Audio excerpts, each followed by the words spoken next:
வணக்கம் அன்பர்களே, வாங்க நாம் இன்னைக்கு பொரித்த குழம்பு எப்படி செய்கிறதுன்னு பார்க்கலாம்.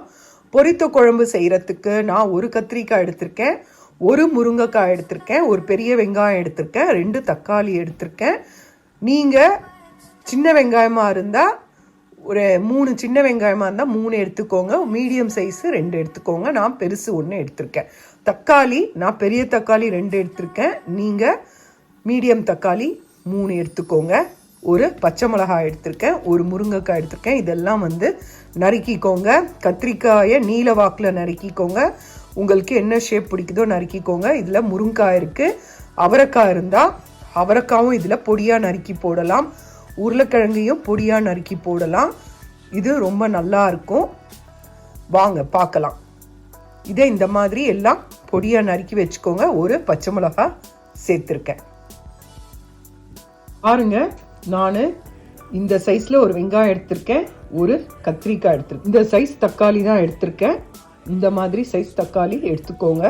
வாங்க இப்போ எல்லாத்தையுமே நாம் இதை குக்கரில் போட்டு வேக வச்சு எடுத்துக்கலாம். வாங்க பார்க்கலாம். இதை நாம் பேனில் கடுகு சீரகம்லாம் போட்டு பொரித்த பிறகு வெங்காயம் தக்காளியை நல்லா வதக்கின பிறகு இந்த காயெல்லாம் கூட சேர்த்துட்டு நல்லா வதக்கி தண்ணி விட்டு கூட வேக வைக்கலாம். அப்படி இல்லைன்னா இது எல்லாத்தையும் குக்கரில் போட்டும் வேக வச்சு எடுத்துக்கலாம். நாம் இப்போ குக்கரில் நான் போடுறேன். குக்கரில் போட்டு நான் வெங்காயமும் தக்காளியும் முதல்ல ஒரு 2 விசில் வர வரைக்கும் குக்கரில் போட்டு வேக வச்சு எடுத்துக்கிறேன். ஏன்னா அது நல்லா மசிஞ்சாதான் குழம்பு நல்லா டேஸ்ட்டாக இருக்கும். இந்த காய் எல்லாத்தையும் சேர்த்து நம்ம குக்கரில் போட்டோன்னா இந்த முருங்காய்லாம் ரொம்ப குழஞ்சிடும். அதனால் இந்த வெங்காயமும் தக்காளியும் வெந்த பிறகு நாம் இந்த 2 காயை நாம் கூட சேர்த்துக்கலாம். பாருங்கள், வெங்காயம் தக்காளி பச்சை மிளகாவை குக்கரில் சேர்த்துட்டேன். இது ஒரு அரை கிளாஸ் தண்ணி விட்டு இதை ஒரு 2 விசில் வர வரைக்கும் வேக வச்சுக்கலாம். திரும்பியும் உங்களுக்கு சொல்கிறேன், நாம் சாம்பார் தாளிக்கிற மாதிரி தாளித்து அதில் மிளகாய் சேர்க்க வேண்டாம், வெறும் கடுகு போட்டு தாளித்து பெருங்காயம் சேர்த்துட்டு சீரகத்தை சேர்த்துட்டு நம்ம வெங்காயம் தக்காளி எல்லாம் நல்லா வதங்கின பிறகு நாம் எப்படி காயை போட்டு வேக வைப்போமோ அதே முறையில் கூட இதை நாம் செய்யலாம்.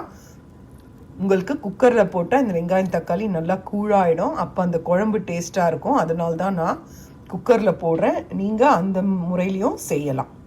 நான் அதுக்காக தான் இதை திரும்பியும் சொன்னேன். குக்கரில் வேக வச்சு எடுத்தாச்சு. இதை ஒரு கரண்டியால் நல்லா கலக்கிட்டு இதில் கத்திரிக்காய் முருங்காவை நாம் சேர்த்துடலாம். நல்லா இந்த வெங்காயம் தக்காளியை நல்லா கரண்டியாலேயும் நல்லா கொஞ்சம் மசிச்சுக்கோங்க. மசிச்சிட்ட பிறகு நான் ஒரு 3 விசில் வச்சேன். நல்லா மசித்த பிறகு நாம் இப்போது கத்திரிக்காய் முருங்காவை நாம் இதில் சேர்த்துடலாம். வாங்க, இப்போ நான் இதில் கத்திரிக்காய் முருங்காய் சேர்த்துட்டேன். அதுக்கு பிறகு நம்ம இதில் தேவையான அளவு மஞ்சள் பொடி, மிளகாய் பொடி, உப்பு சேர்க்கலாம். நான் வீட்டில் அரைக்கிற மிளகாத்தூள் தான் சேர்க்குறேன். உங்கள் காரத்துக்கு ஏற்ற மாதிரி மிளகாத்தூள் சேர்த்துக்கோங்க. இப்போ நான் இதில் ஒரு அரை ஸ்பூன் மஞ்சள் பொடி சேர்த்துருக்கேன். வீட்டு மிளகாய் பொடி 2 ஸ்பூன் சேர்த்துருக்கேன். அதுக்கப்புறம் தேவையான அளவு உப்பு சேர்த்துருக்கேன். இதை நல்லா கலக்கி விட்ட பிறகு ஒரு 2 விசில் இல்லை 3 விசில் வர வரைக்கும் வேக வைங்க.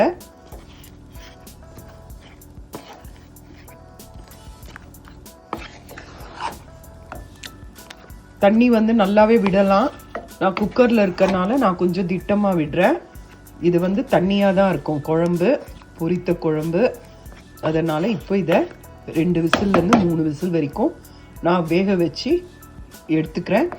இது உங்ககிட்ட வீட்டில் அரைக்கிற மிளகாத்தூள் இல்லைன்னா வெறும் மிளகாய் பொடி உங்கள் காரத்துக்கு ஏற்ற மாதிரி போடுங்க. நீங்கள் 1 ஸ்பூன் போட்டிங்கன்னா அதுக்கு 2 டீஸ்பூன் தனியா பவுடர் சேருங்க.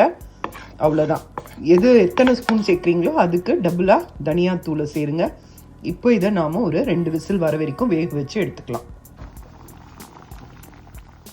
பாருங்கள், குக்கரில் இருந்து வேக வச்சு எடுத்து அதை நான் இந்த பானலியில் போட்டிருக்கேன். இது நல்லா கொதிச்சிடுச்சு. டேஸ்ட்டு பார்த்துக்கோங்க, சூப்பராக இருக்கும்.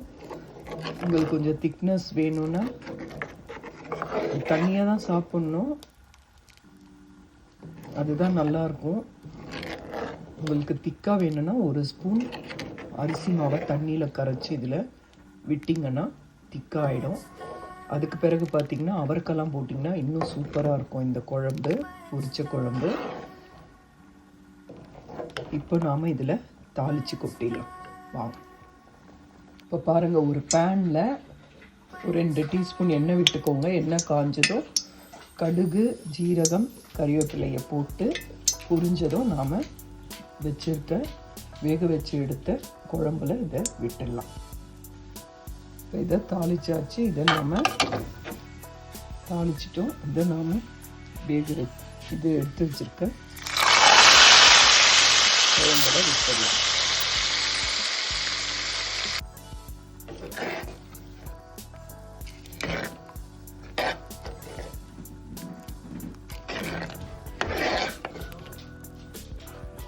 பாருங்கள், சுவையான பொரிச்ச குழம்பு ரெடி.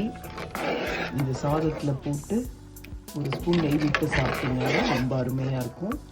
இதில் கொத்தமல்லி தழையை தூவி சுட சுட சாப்பிட்டு பாருங்கள், ரொம்ப நல்லாயிருக்கும். இது தோசை, இட்லிக்கெல்லாம் கூட தொட்டுக்கலாம். சாப்பிட்டு பார்த்துட்டு இந்த வீடியோ பிடிச்சிருந்தால் லைக் பண்ணுங்கள்.